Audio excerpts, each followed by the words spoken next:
जय भीम साथियों, रतन लाल बोल रहा हूँ। काम की बात लाल की क्लास में आपका स्वागत है और पेश है अंबेडकरनामा एपिसोड नंबर 274। और आज जो मैं चर्चा करने जा रहा हूँ या 273 जो हमने चर्चा की थी उसका रेफरेंस आपको मिलेगा डॉक्टर अंबेडकर वाङ्मय हिंदी का वॉल्यूम 39 पेज नंबर 223 से लेकर 27 तक, और पिछले एपिसोड के लिए इसके पहले कोई चैप्टर है, नंबर मैं भूल गया।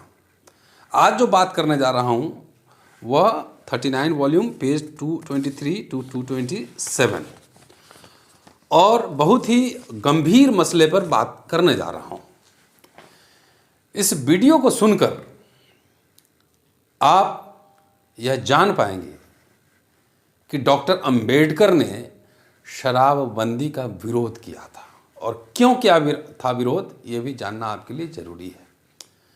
दूसरी बात कि उन्होंने अमेरिकन पियक्कर और देशी पियक्कर, अमेरिकी शराबी और भारतीय शराबी में क्या अंतर बताया था, दिलचस्प है ये जानना, और इसी की चर्चा मैं आज इस एपिसोड में करने जा रहा हूँ। बात है 21 फरवरी 1939 की।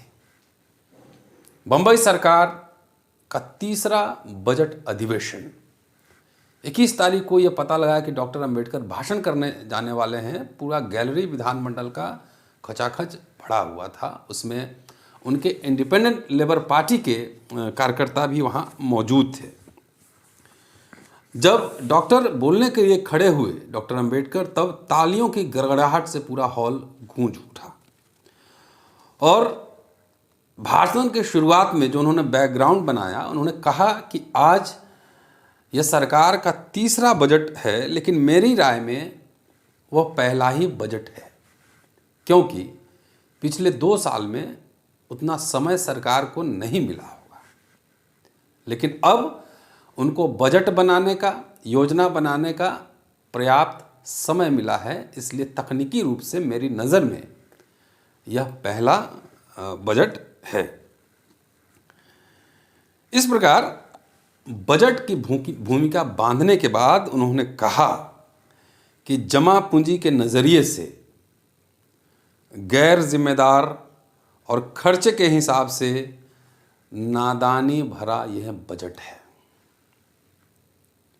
विस्तार से चर्चा करते हुए जो पिछले 2 साल में टैक्स लगे थे, जैसे कोर्ट फी और स्टैम्प ड्यूटी का जो टैक्स है वो, बिजली पर लगने वाले टैक्स में बढ़ोतरी, शहर के मकानों पर लगने वाले टैक्स में बढ़ोतरी, अचल संपत्ति पर लीज पर टैक्स, और ये तमाम किराए में जो बढ़ोतरी, मुंबई अहमदाबाद की अचल संपत्ति है किराए में 10% की बढ़ोतरी, बिक्री कर, सेल्स टैक्स, ये तमाम मुद्दों का सिलसिलेवार तरीके से डॉक्टर अंबेडकर ने इसमें जिक्र किया है। इसलिए ये मैं इसलिए बता रहा हूँ कि आज के बहुजन नेताओं से पूछिए कि क्या जब बजट सेशन होता है तो आपके नेता हाउस में विस्तार से ये बातें रखते हैं क्या नहीं रखते हैं, ये जानना जरूरी है।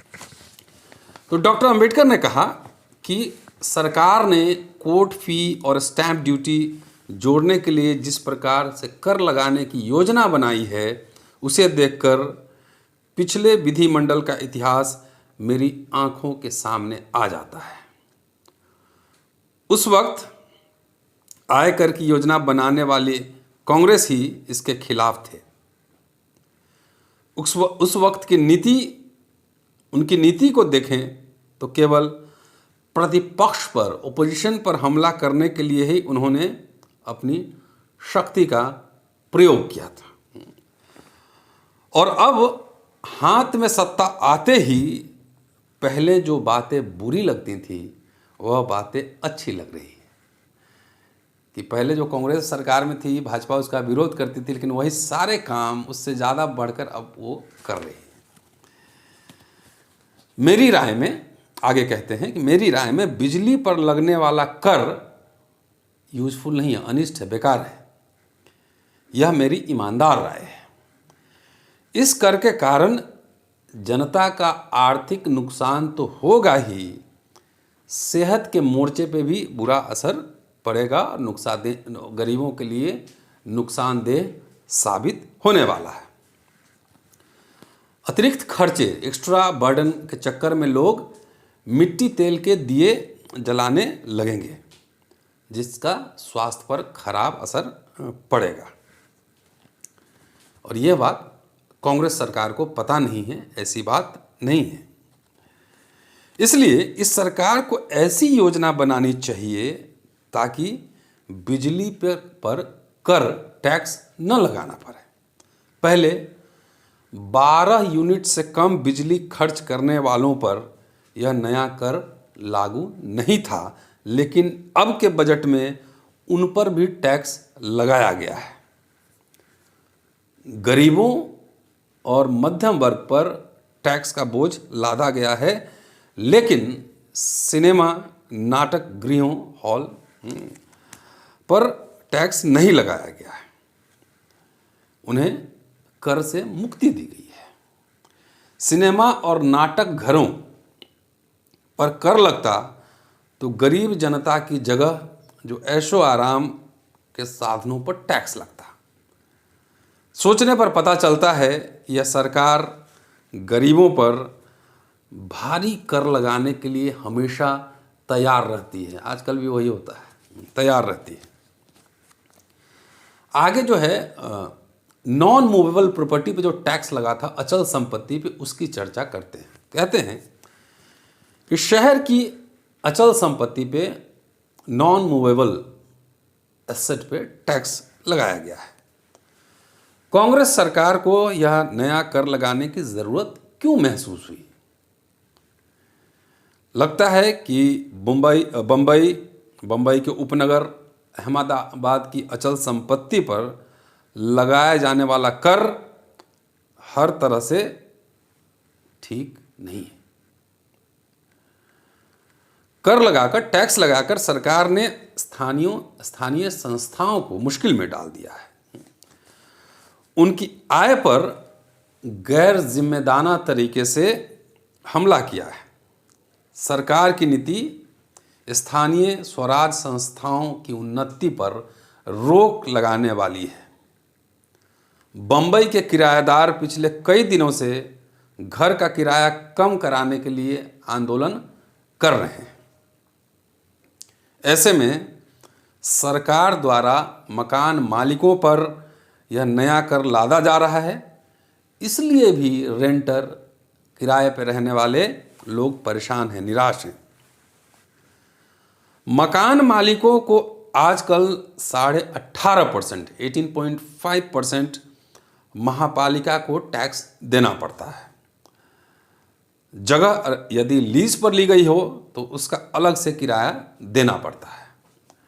इसी प्रकार किराए की आमदनी से भारत सरकार को इनकम टैक्स भी देना पड़ता है। इन सभी को अगर मोटे तौर पर जोड़ दिया जाए तो यह 50% तक बनता है। ऐसे हाल में मकान में रहने वालों पर 10% बिजली कर लादना मूर्खतापूर्ण है। म्यूनिसिपैलिटी को हम जो कर देते हैं उसमें म्यूनिसिपैलिटी से हमें पानी मिलेगा, सड़कों की मरम्मत होगी, सड़कों पर रोशनी जाएगी, लेकिन सरकार के नए कर से क्या लाभ होगा? इसके बाद डॉक्टर अंबेडकर ने रेंट और टैक्स का पूरा जो अर्थ है उसको समझाया। रेंट क्या होता है और टैक्स क्या होता है। उन्होंने कहा कि मालिकों को जो कर अदा करना पड़ता है उसे वे निर्जीव मकानों से नहीं वसूल सकते। इसलिए यह नया कर लोगों के मत्थे ही मढ़ा जाने वाला है। छोटे बड़े सभी मकान मालिकों से यह कर वसूला जाने वाला है। ऐसे में छोटे घर बनाकर उनके जरिए अपनी उपजीविका, सब्सिस्टेंस कमाने वाले और बड़ी बड़ी इमारतें बनवाकर लाखों का मुनाफा कमाने वाले मालिकों पर एक ही तरह का कर लादना सही है क्या? सवाल उठाते हैं। इसी प्रकार बम्बई की special service league of India society जैसी सार्वजनिक और लोगों की सहायता करने वाली संस्थाओं की इमारत पर भी टैक्स लगाया गया है। सामान को बिक्री पर कर लगाने की जरूरत कांग्रेस सरकार को क्यों लगे? बिक्री सेल्स टैक्स लगाने की जरूरत कांग्रेस सरकार को क्यों लगे?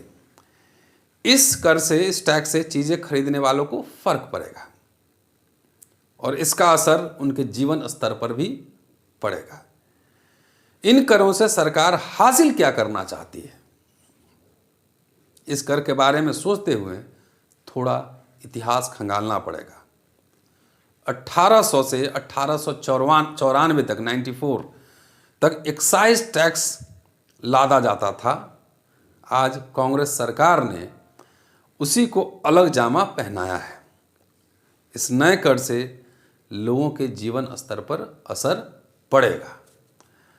साथ ही यह टैक्स कारखाने के मालिक और मिल मालिकों को अगर देना पड़ा तो देश के उद्योगों पर उसका विपरीत असर पड़ेगा। 10% एक्स्ट्रा इलेक्ट्रिसिटी टैक्स की बारे में बात हो रही है। तो यहाँ पे डॉक्टर अंबेडकर इतिहास दृष्टि अपने ज्ञान से इसको एक्सप्लेन करने की कोशिश और समझने की कोशिश कर रहे हैं।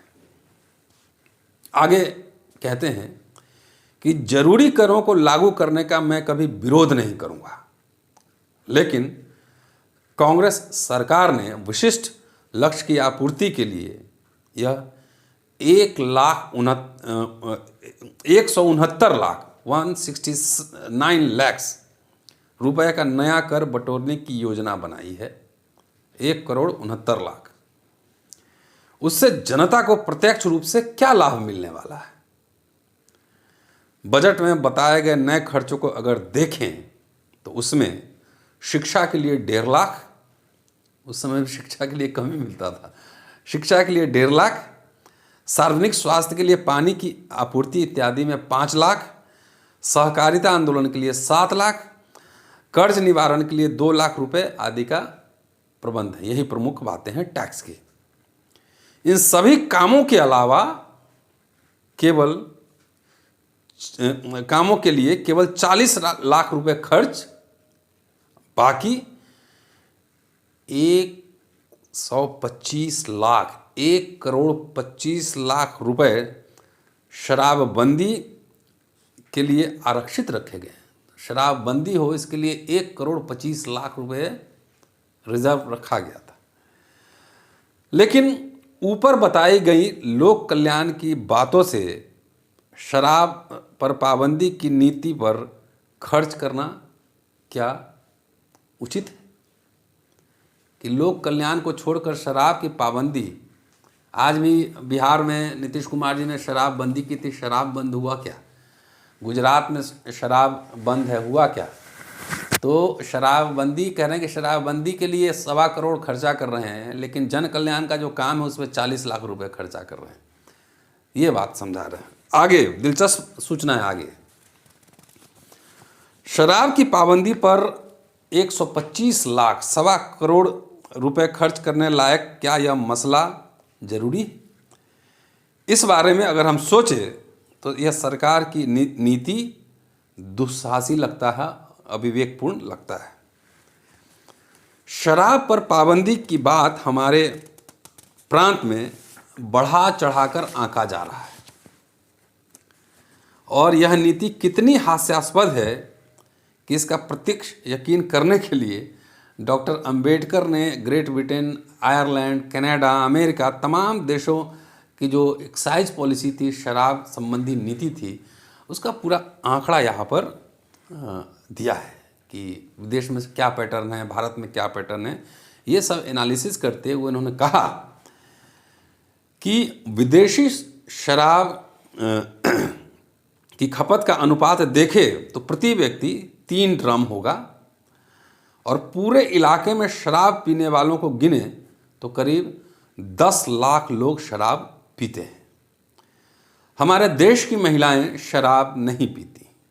इतना ही नहीं, मजे हुए पियक्कड़ को भी अपनी पत्नी का शराब पीना रास नहीं आता।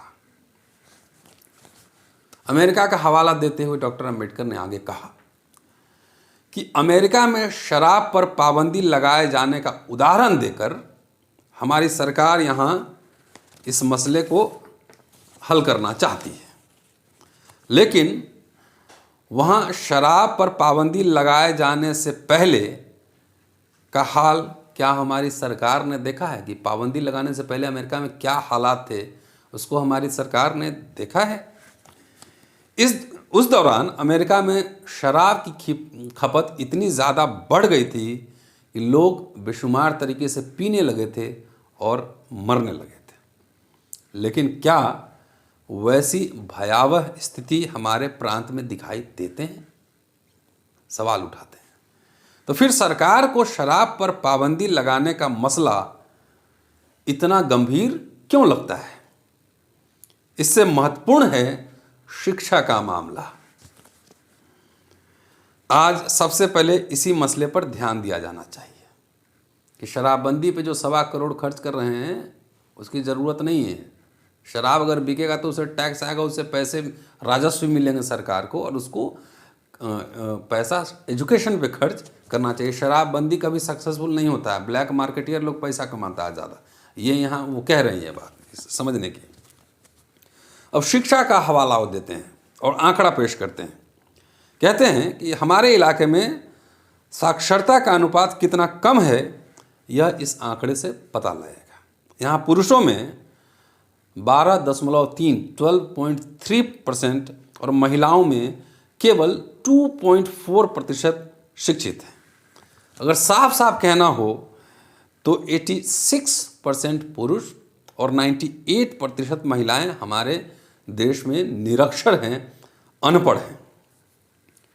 कांग्रेस सरकार ने प्रौढ़ महिला और पुरुषों की शिक्षा के बारे में सोचने के लिए एक कमेटी का गठन किया था।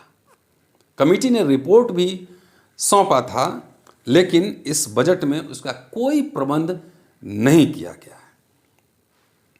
कांग्रेस सरकार अगर शराब पर पाबंदी लगाने के लिए 169 लाख करोड़ रुपए झोंकने की बजाय शिक्षा पर इस रकम का उपयोग करे तो यह बहुत बड़ा काम होगा। प्राथमिक, माध्यमिक और कॉलेज में पढ़ने वाले छात्रों के आंकड़े देकर डॉक्टर अंबेडकर ने बताया कि किस प्रकार शिक्षा का सवाल हल करना महत्वपूर्ण है और ज़रूरी है। उन्होंने कहा कि इस प्रांत में, बम्बई प्रांत में 184 प्राथमिक विद्यालय हैं। शहरों में 184 प्राथमिक विद्यालय हैं। विभिन्न गांवों में केवल 8,599 विद्यालय हैं और 12,885 गांवों में स्कूल नहीं है। इलाकों में अगर प्राथमिक शिक्षा को मुफ्त कर दिया जाए तो 1,30,00,000 रुपए का खर्च आएगा। शराब पर पाबंदी लगाने के लिए खर्च की जाने वाली जो रकम है, जो पैसा है, इस काम के लिए प्राथमिक शिक्षा को मुफ्त करने, उसको बढ़ाने के लिए काफ़ी है। फिर सरकार शराब प्रतिबंधित कराने के बजाय इस रकम को शिक्षा पर क्यों नहीं खर्च करती? इस सरकार को क्या शिक्षा की योजना पर खर्च करना ठीक नहीं लगता? अपने सरकारों से, राज्य सरकारों से, भारत सरकार से अभी का बजट पूछिए कि शिक्षा पे कितना पैसा मिला है। शिक्षा की तरह ही सार्वजनिक स्वास्थ्य का मसला महत्वपूर्ण है। आज सरकार सार्वजनिक स्वास्थ्य सुरक्षा पर जो रकम खर्च करती है वह इतनी कम और अपर्याप्त है, इनसफिशिएंट है कि गांव में लोगों का जीवन पीने के पानी बगैर दुखी हुआ है। गांव के अपने गरीब भाइयों का जीवन सुखी हो, इसलिए शहर के लोगों पर कर चढ़ाकर, टैक्स चढ़ाकर इकट्ठा की गई रकम का उपयोग शराबबंदी के बजाय गांव के लोगों के स्वास्थ्य रक्षा के लिए किया जाना चाहिए। ऐसा क्यों नहीं किया जाता? आगे कहते हैं कि इस प्रांत में, बम्बई प्रांत में जो लैंड रेवेन्यू है, भू राजस्व है, उससे 3,18,63,000 रुपए मिलते हैं। पिछले वर्ष कांग्रेस सरकार ने लैंड रेवेन्यू में 10 लाख रुपए की छूट दी थी और इस वर्ष 40 लाख रुपए का छूट देने का विचार है। अभी तो सरकारें ज़मीनें खरीदने के निजी क्षेत्र को देने के लिए तैयारी कर रही। 40 लाख रुपए की छूट देने का विचार है। अन्य एक्स्ट्रा टैक्स लगाकर सरकार अगर पूरा जीवन राजस्व निरस्त कर दे तो हम बजट का विरोध करना बंद कर दें। ये कह रहे थे कि अगर किसानों का टैक्स माफ़ कर दे तो हम बजट का विरोध कभी नहीं करेंगे, ये मैं वचन देता हूँ। कहते हैं आगे कि इस देश के मद्रास, बिहार, उड़ीसा आदि प्रांतों का क्षेत्रफल देखें तो बम्बई प्रांत बहुत छोटा है। हमारे प्रांत की ज़मीन पर हर तरफ जोताई में लगी हुई है, खेती हो रही है। ऐसे में खेती की बजाय उद्योगों का बढ़ोतरी होना बहुत जरूरी है। आगे चरखे का सवाल उठाते हुए कहते हैं कि चरखे जैसे मसले को महत्व देना ठीक नहीं है। बाजार की प्रतिस्पर्धा में अपनी ज़मीन न बना पाने वाली खादी ग्रामोद्धार का मसला आसानी से हल नहीं कर सकती। खादी से ग्राम का उद्धार नहीं हो सकता है।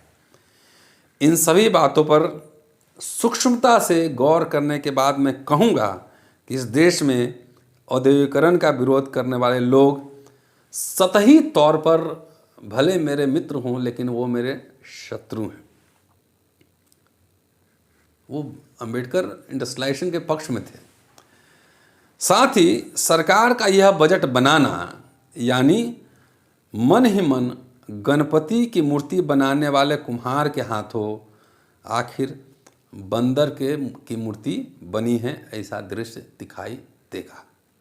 ये लोकल उक्ति उन्होंने कहा है कि सरकार का यह बजट बनाना यानी मन ही मन गणपति की मूर्ति बनाने वाले कुम्हार के हाथों आखिर बंदर की मूर्ति बनी है, ऐसा दिखाई देगा। तो ये बजट का भाषण है साथियों, ये 1939 का, और अभी बजट ख़त्म हुआ है तो मैंने सोचा कि थोड़ा पड़ताल किया जाए कि बजट में के बारे में डॉक्टर अंबेडकर क्या बोलते थे। और अपने नेताओं से, जो आप सांसद भेजते हैं ना दलित बहुजन, और जो एमएलए भेजते हैं, उनसे पूछिए कि बजट का स्पेलिंग आता है क्या, बजट पे ऐसा भाषण देते हैं क्या, तैयारी करके जाते हैं क्या। अपने नेताओं से पूछिए, इसलिए हमें ये एपिसोड बनाना पड़ रहा है। शुक्रिया साथियों, अगले एपिसोड में फिर मुलाकात होगी। बाय।